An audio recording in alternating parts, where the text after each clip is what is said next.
Hey, and welcome to video number 5. We're going to talk about how to create catchy shapes that you can add to your designs.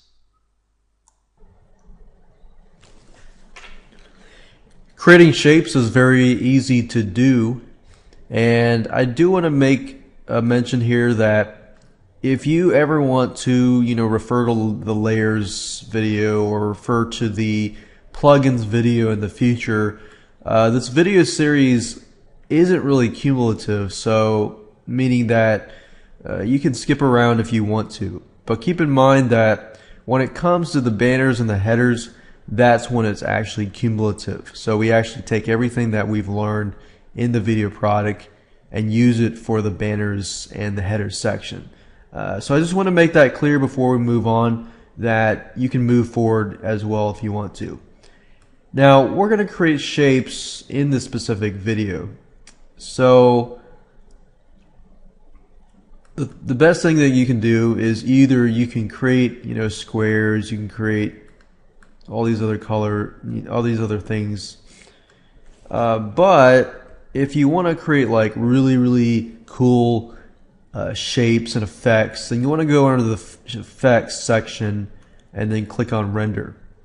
And you'll see a bunch of shapes that you can create and this and that. Now, when you start out with paint.net, you don't receive all of these. You might receive only a few, and that's fine. You can just use whatever you have. Or if you want a lot more, you can refer to the plugins section, plugins video section, which is video later on. And I basically show you where to get these effects, where to get these plugins. And essentially what plugins are they are effects. So you can find shapes and effects and so forth, and all you do is find them, download them, add them to paint.net, and it's very easy to do. But if you want to get more, I want to make a note and tell you that just refer to the plugin section if you want to do that. Now if you click on render, by default you're going to have shapes, and all you have to do is simply click on one of these, whatever you might have, because some of you might have something different, and you just click on shapes. And then in this case I can choose a shape. So what I like about paint.net is you can see what's happening in the preview section over here. So as you are creating shapes, you can see what's happening here. So I can click on square, I can click on circle, I can click on triangle, diamond, star. As you can see, we got many different types of cool looking shapes. So as you can see, they're not just circles and so forth. There's spiders and bats and butterflies and snowflake. Like for example, right now is winter time, so I could create something like this. I could change the line style so that either it's solid, it's a dash, it's dots, and so forth. You can make it flat. You can rotate it. Do really cool, neat, cool stuff with this. So simply by using the effects, under render, and then you'll find a bunch of shapes that you can use. Now if you don't really care about getting all fancy, however, you can stick with the regular shapes. And with the regular shapes, you got square rectangles, you got rounded rectangles, ellipses, and you have freeform shapes. So freeform shapes would give the ability to kind of create your own shapes.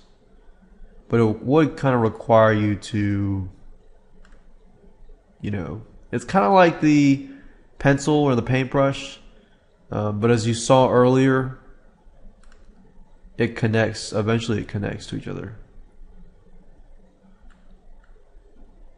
So if I want to make a vase, I could do that, but obviously it doesn't look like a vase at all. So I would say stick with if you're not familiar with that, just stick with these shapes here. And if you want to get fancy, say we'll make a square. Put a square with text in it. You can actually apply effects to the specific shape as well, just by going under effects and then applying, you know, certain things to that shape.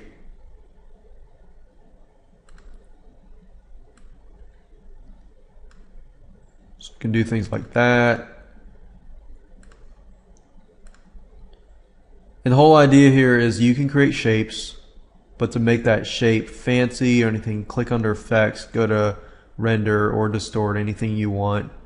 And like I said earlier, if you want extra effects or extra shapes, just refer to the plugin section, and that'll show you how to get shapes, how to get effects, and so forth.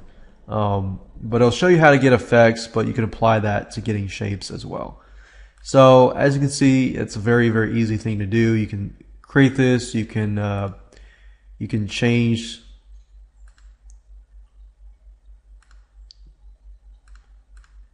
the stuff inside the shape.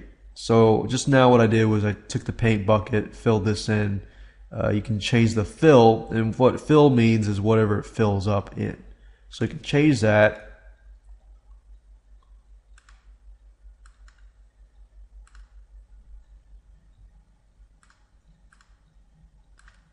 Fill that in, and it's checkerboard and this and that. So,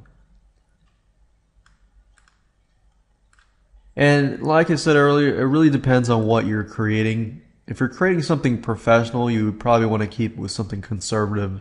If you're creating something wacky for a wacky audience, or not necessarily a wacky audience, but something that's more artistic, then you can fill in stuff like this. But just keep in mind your audience and who you're dealing with whenever you're creating graphics, so that you can create something that is eye friendly to that specific audience.